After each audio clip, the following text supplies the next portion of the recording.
Selamat malam dan selamat datang ketemu lagi sama Denny, narator Rumah Horor Indonesia. Semoga kalian semua ada dalam keadaan yang sehat dan berbahagia.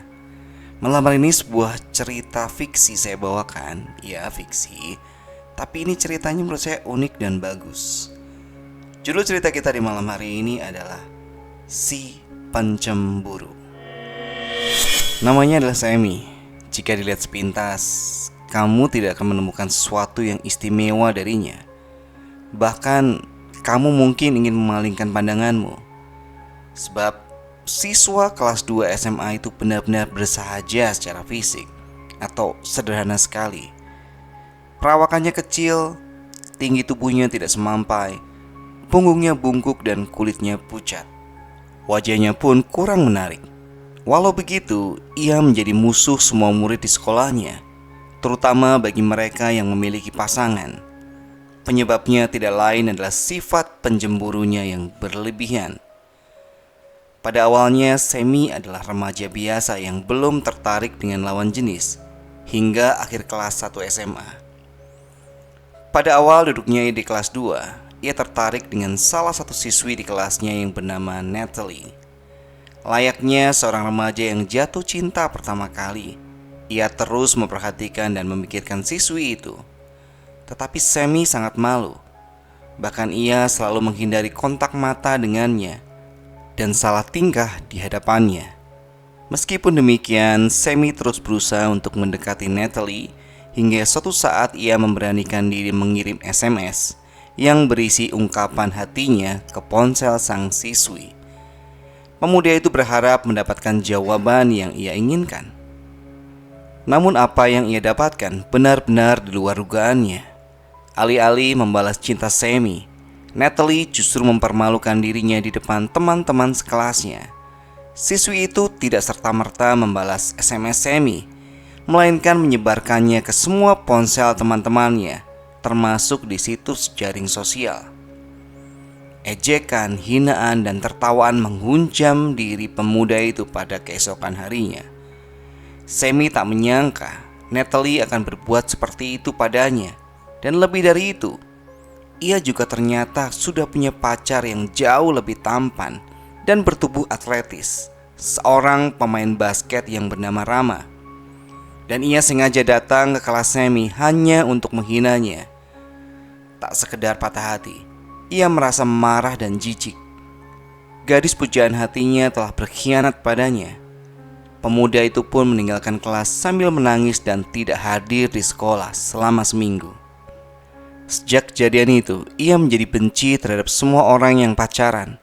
Setiap pasangan yang ia temui selalu diteriakinya dengan kata-kata kasar dan kotor. Ia pun sering menghasut mereka dengan mengatakan fitnah. Bukan hanya teman-teman sekolahnya, ia juga membenci pasangan selebritis yang dipaparkan di televisi. Tak jarang pemuda itu mendapatkan ganjaran akibat perbuatannya. Dan hingga akhir semester ketiga, Semi benar-benar terisolasi. Tak ada seorang pun yang mau berteman dengannya. Pada suatu hari di semester 4, sebuah pertandingan basket antar SMA digelar di gedung olahraga sekolah Semi.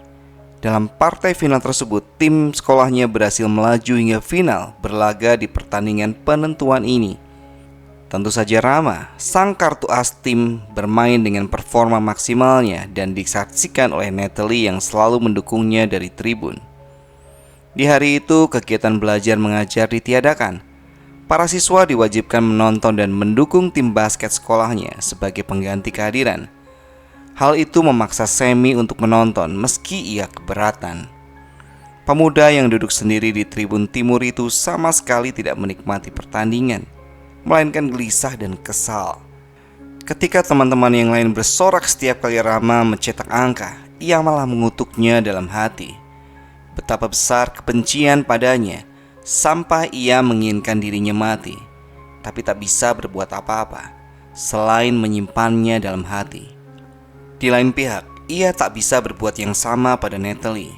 Ia sadar gadis itulah yang paling menyakiti hatinya.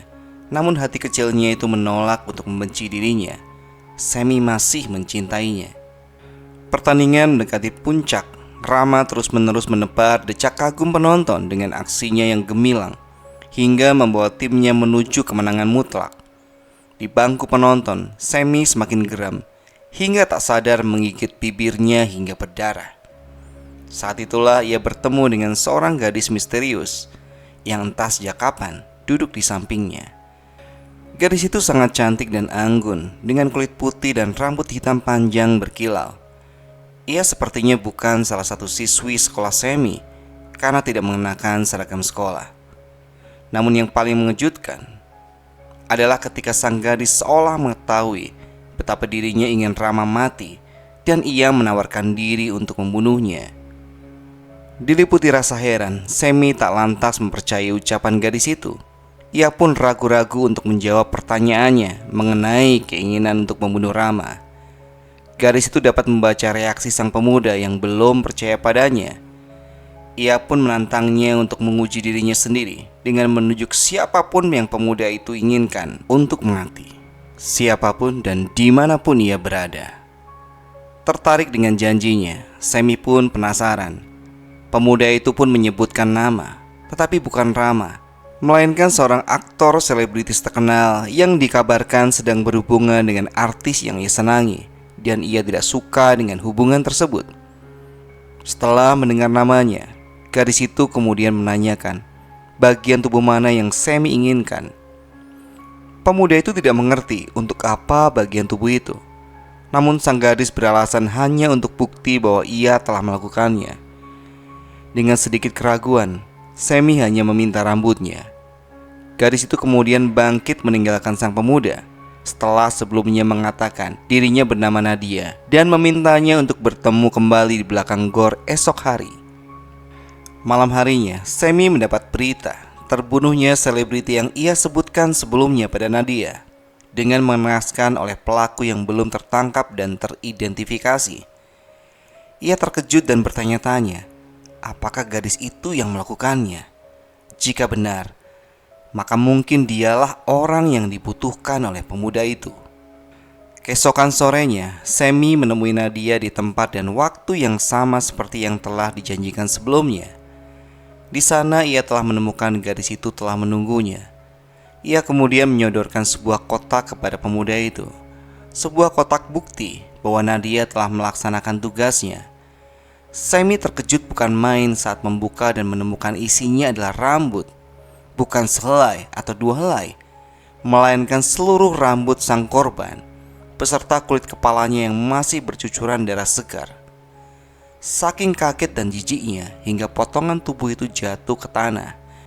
Namun diterima atau tidaknya barang bukti itu bukanlah persoalan bagi Nadia. Sammy hampir tak percaya Nadia benar-benar membunuh sang selebritis.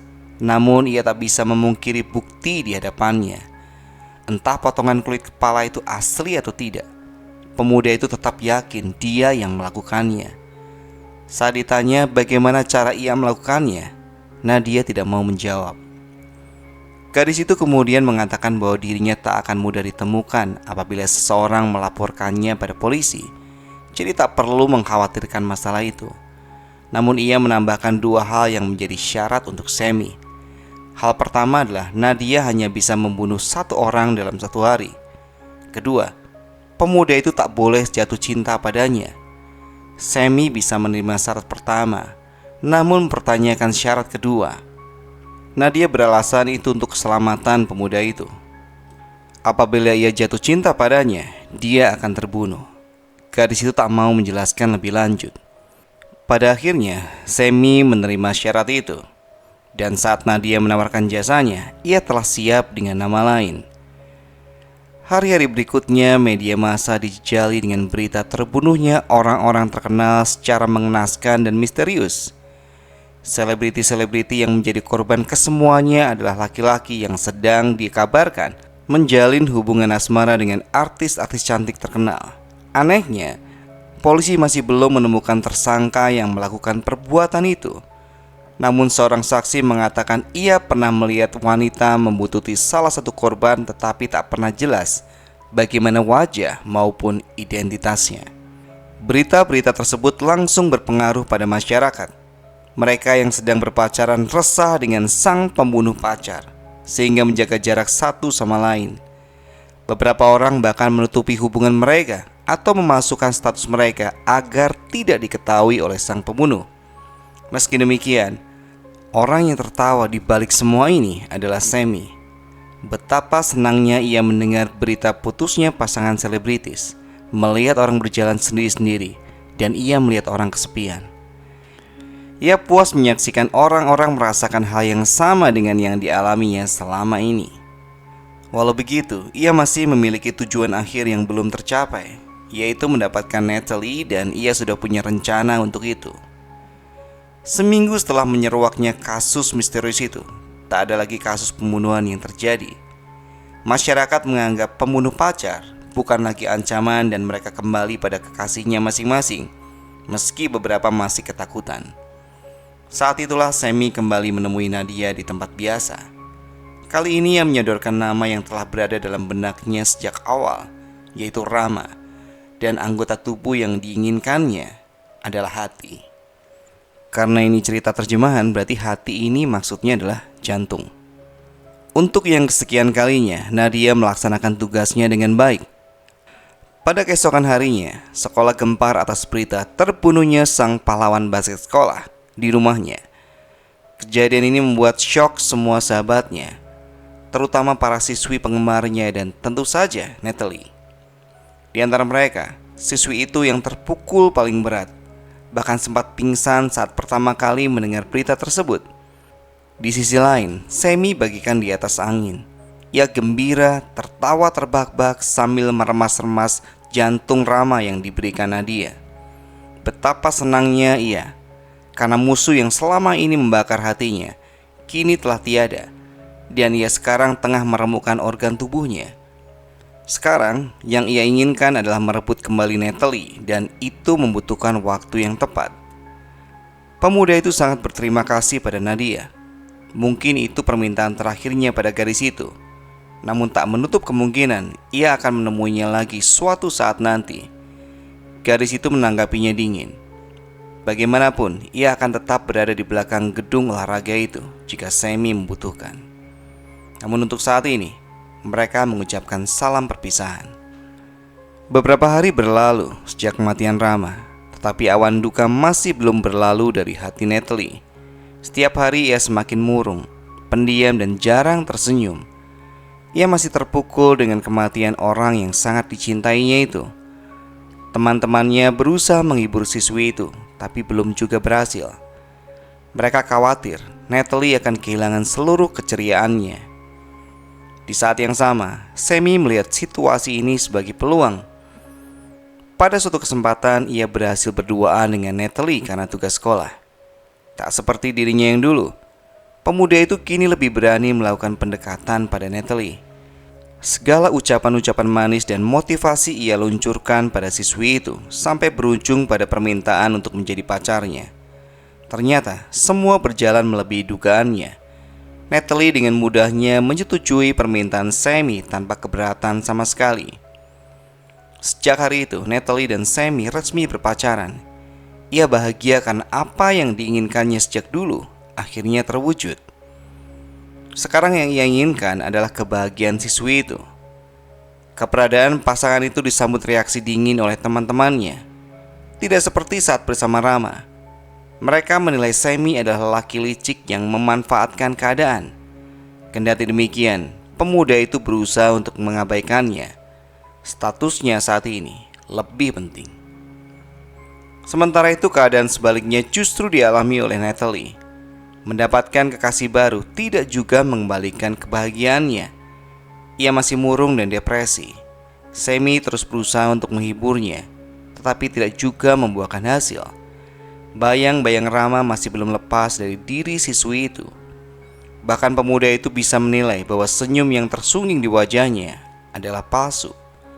Berpacaran dengan Natalie tidak berjalan sesuai dengan yang Sammy harapkan. Setiap harinya membosankan dan depresi. Pemuda itu kehabisan akal untuk membuat hubungan mereka menyenangkan. Siswi itu pun tidak juga menunjukkan tanda-tanda kebahagiaan. Ketika semua harapan tidak bersisa, hubungan mereka berakhir lebih cepat dari yang diharapkan.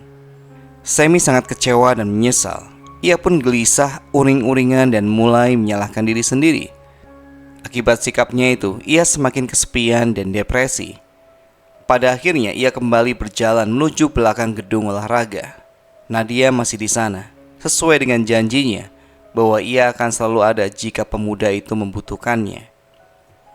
Hal yang ditanyakan gadis itu saat pertama kali berjumpa setelah sekian lama adalah siapa yang akan dibunuh selanjutnya. Tetapi Sammy tidak datang untuk itu. Ia datang karena kesepian dan kegalauan. Pemuda itu hanya menginginkan seorang menemaninya dan mendengar keluh kesahnya. Nadia yang memiliki kepribadian misterius bersedia mendengar curahan hati Sammy yang entah bagaimana berujung pada permintaan pemuda itu untuk menjadi kekasihnya. Nadia sedikit terkejut. Gadis itu mengingatkan resiko yang akan menimpa Sammy apabila ia jatuh cinta padanya. Tapi pemuda itu tampak tidak peduli.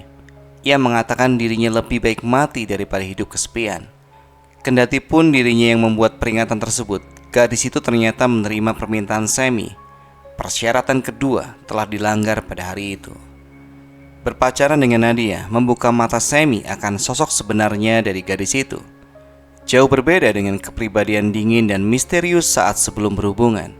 Nadia menunjukkan sifat ceria, suportif, optimis, dan hangat. Sebuah kepribadian pasangan yang selama ini didambakan oleh Sammy. Hampir tak dapat dipercaya bahwa gadis itu adalah seorang pembunuh berdarah dingin. Pemuda itu menyayangkan kenapa tidak sedari dulu ia berhubungan dengannya. Bersama Nadia, hari-hari Sammy menyenangkan. Tak ada lagi kesepian dan depresi. Tak ada lagi cemburu, dendam, dan iri. Gadis itu bagai membersihkan seluruh noda di hati pemuda itu.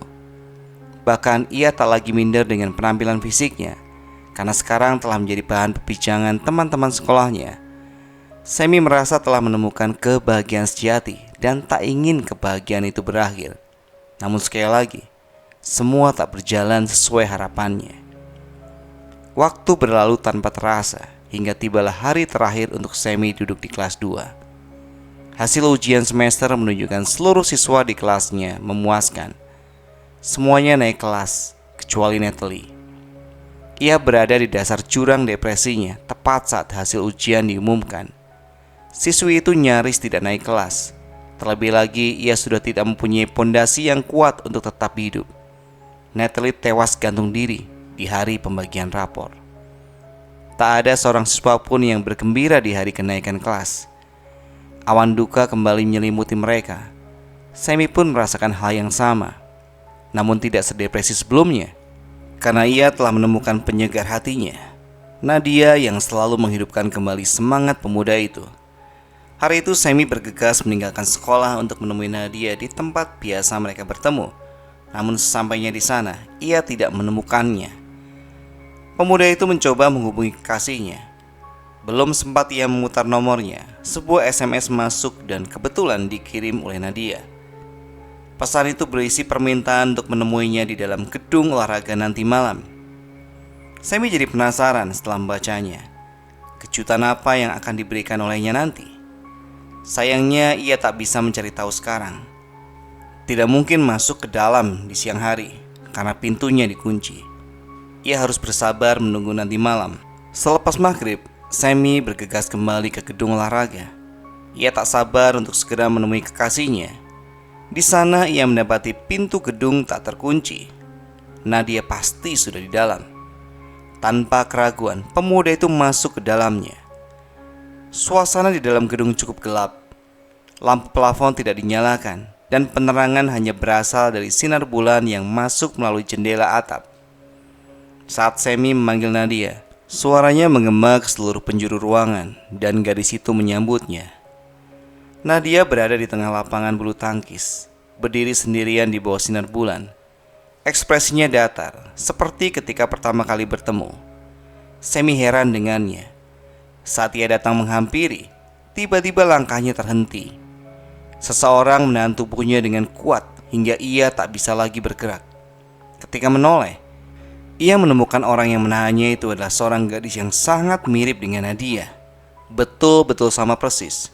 Bahkan Sammy tidak bisa membedakannya dengan Nadia asli yang berdiri di hadapannya. Gadis yang mirip dengan kekasihnya itu kemudian mengucapkan sesuatu. "Aku ingin telingamu." Segera setelahnya, ia menarik daun telinga Sammy sekuat tenaga hingga terputus. Darah segar mengalir deras. Pemuda itu menjerit kesakitan dan menghempaskan diri. Sambil memegang rongga telinganya, ia menengok ke Nadia asli dan bertanya apa yang terjadi. Namun ia tidak menjawab kecuali berdiri diam. Belum hilang rasa sakitnya, pemuda itu melihat Nadia yang lain lagi dan ia mencengkeram mata kanan Sammy. "Aku ingin matamu." Dan bola mata itu pun tercabut dari rongganya. Darah segar semakin deras menyembur. Sammy merasakan sakit yang amat sangat. Ia berguling-guling membanjiri lapangan dengan darah sambil menjerit kesakitan dan meminta tolong. Naas baginya, ketika lebih banyak lagi Nadia yang mengerubunginya. Mereka masing-masing memegang organ-organ tubuh yang berbeda, mengucapkan bagian yang diinginkan sebelum mencabutnya dengan paksa. Nadia yang asli tetap berdiri kaku dengan ekspresi dingin menyaksikan tubuh Sammy yang dikoyak hidup-hidup oleh banyak Nadia. Hingga lewat tengah malam, tak terdengar lagi jerit kesakitan.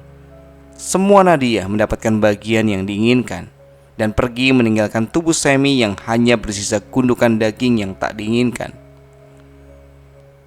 "Kan sudah kubilang, kau tak boleh jatuh cinta kepadaku." Demikian pesan terakhirnya sebelum pergi meninggalkan gedung olahraga itu. Ya, itu tadi cerita kita di malam hari ini. Semoga bisa menghibur kalian. Sampai ketemu di cerita berikutnya. Selamat malam, selamat beristirahat.